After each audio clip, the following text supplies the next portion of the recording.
Today in Israel, the 2018 Tree of Life Synagogue shooter was finally sentenced. We're going to get into that along with a controversy happening here in Judea and Samaria, and Israel's Supreme Court finally maybe doing something right for a change. Along with, we're also going to get into a security update of what's been happening here in Judea and Samaria this last week. A lot of points to go over and to take to prayer. I'm Ben, and this is the Israel Guys.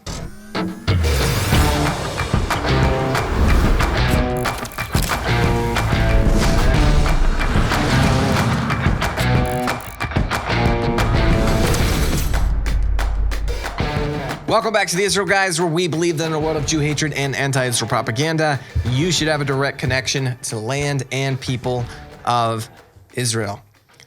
Many of you remember the shooting attack that happened back in 2018 at the Tree of Life Synagogue in Pittsburgh, Pennsylvania, which was one of the largest, most historic Jewish communities in the United States. The attack was the deadliest attack on Jews in American history, killing 11 people and leaving many others injured as well. It was very clearly an anti-Semitic attack, with the shooter even telling police at the scene, "All Jews must die."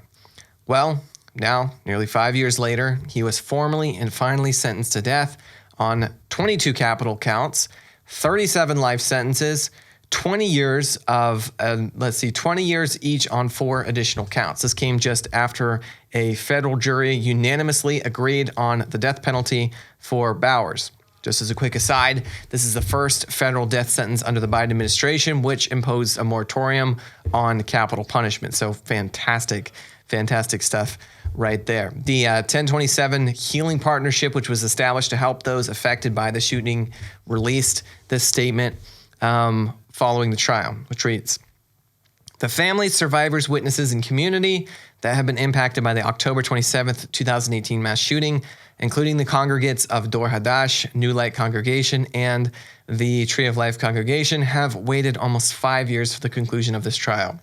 The trial's conclusion is for many a profound and complicated event. There is no one way to feel. We urge all community members to seek support and to share empathy and kindness with one another. Thank you to all those in court, including staff and jury, who shared the beauty of humanity with us all while in the courthouse, even in the most difficult times.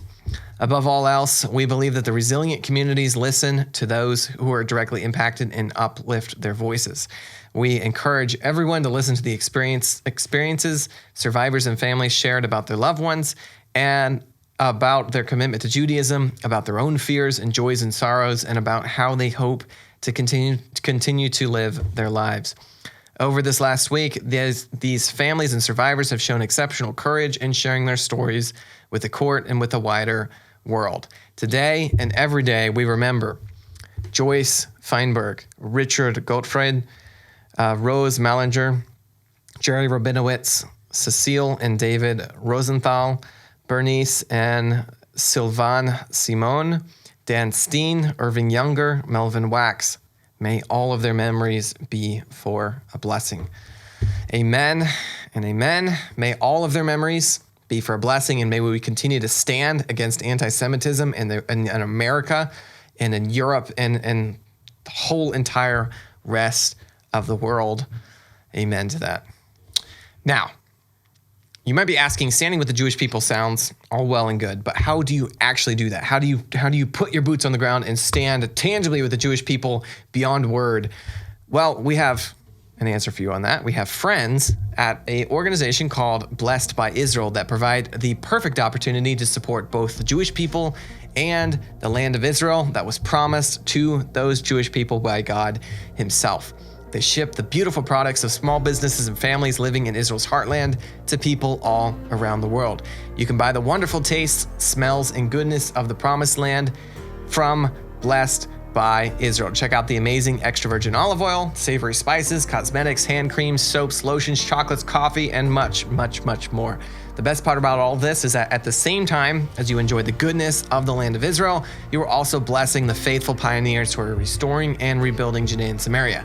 That's right, your purchases are an effective way to contribute to the strengthening of Israel. So Head over to blessedbyisrael.com to buy the wonderful products of Judea and Samaria, Israel's heartland, and support the pioneers who are living and working that soil on a daily basis. Again, that's blessedbyisrael.com. The link is in the description below. Speaking of courts doing something right for a change, the Israeli Supreme Court this last Wednesday struck down a petition that demanded that the state dismantle the Chomesh Yeshiva in Samaria. Finance Minister Bezalel Smotrich congratulated the decision by saying this is an important day for Chomesh and an important day for the settlement movement.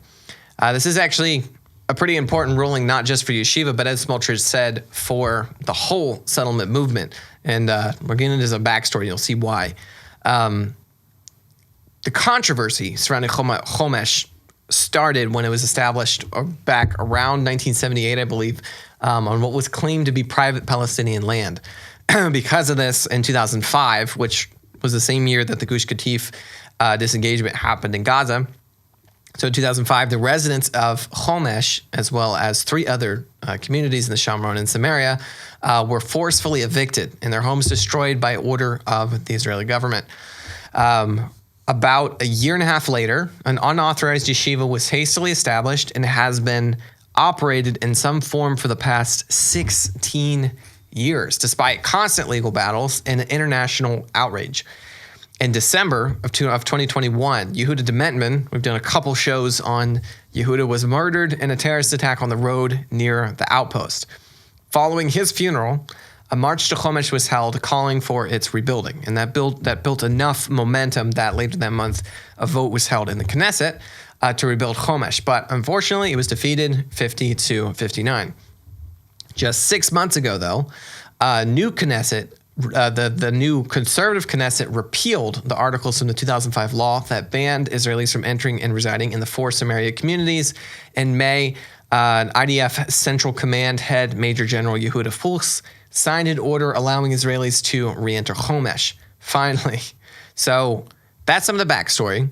But just a little bit more recently, back in 2019, a petition was filed again by a far-left organization, Yesh Din, against the yeshiva, requesting that the state enforce the original demarcation order and evacuate, in their words, the illegal structures and invasion by Israelis.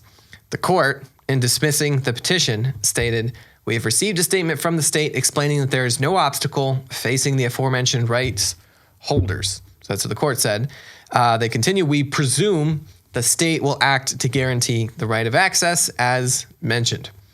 The right of access, meaning that as long as the Palestinian landowners have access to their property, it is no longer against Israeli law. So finally, justice has been done for the synagogue in Chomesh, and hopefully, just hopefully, the community of Chomesh will be rebuilt along with the 4 other communities in the Shamron that were destroyed around the same time. Samaria Regional Council head Yossi Dagan, who, ironically enough, he was actually evacuated from one of the communities in the Shamron, said, "When the government makes a clear and unequivocal Jewish and Zionist statement, the result is clear. The government announced it was going to regulate the yeshiva." He said, "The delusional petition against the extreme left, of the extreme left against Chomesh was therefore thrown into the dustbin of history." So good politicking going on from conservative politicians doing what they do best this time. A good thing. So tremendous news there. Before we close out the show, there's a lot of things that happened here in Judea and Samaria this week, security-wise, and I want to go through a real quick list because I think it is important to stay updated on all of that so that you can know and take action, but also so that you can pray to the God of Israel to intervene on behalf of his people. So there were some good things that happened. First of which, Israeli forces arrested a senior member of the Palestinian Islamic Jihad terrorist organization in the village of Burkin near Jenin on Wednesday night, along with 5 other terrorist suspects.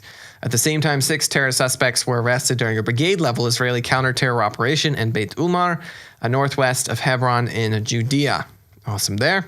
In the Arab villages of Kilkis and Yatta, Israeli forces located and confiscated weapons, ammunition, and military equipment. Another A+ there. A wanted individual was arrested in the village of Kabalan, and weapons and ammunition were confiscated. Another plus there. I remind you that all these weapons and ammunition are in places that civilians are not supposed to have weapons and ammunition here in Israel. So all of this is very, very illegal. No casualties were reported to Israeli forces. Another A+. Thank God for that. Earlier on Wednesday, Israeli forces launched a search operation in the Jordan Valley following a terror attack in the Hamra junction east of Shechem, Nablus. A woman in her 30s was lightly wounded in the neck by shrapnel when a terrorist fired on her car from a passing vehicle on Highway 57. Thankfully, she was not killed. And also the woman's husband and 2 children who were in the car at the time of the shooting suffered no injuries. Thank God again for that as well. On Tuesday in Malay Adomim, a terrorist opened fire on diners outside the shopping mall in the city, wounding 6 people. Again, no one killed, thank God. A border police officer on his day off shot and killed the terrorist, who was also armed with a knife. So, absolutely fantastic job to the border police there and to the military that are working overtime to take out these terrorists one at a time. Thank God for preserving his people this week, that no lives were lost in these attacks. Continue to pray for the full recovery of all those who were devastated in these attacks, who are wounded, that each one would receive a full recovery, and continue to pray to the God of Israel, the one who never slumbers or sleeps, that he would bring peace to Jerusalem and to his people now and for once and for all, and wipe out and destroy the enemies of Israel, those who want to bring death to his people once and for all. Not Palestinians, but those Palestinians or anyone else that seek the destruction of the state of Israel. Just want to clarify there. Don't forget to subscribe and get the conversation going down below. As always, tune out the fake news and tune into what is actually happening here in the land of Israel. We'll be back every day, Monday through Friday, with your direct connection to the land and people of Israel.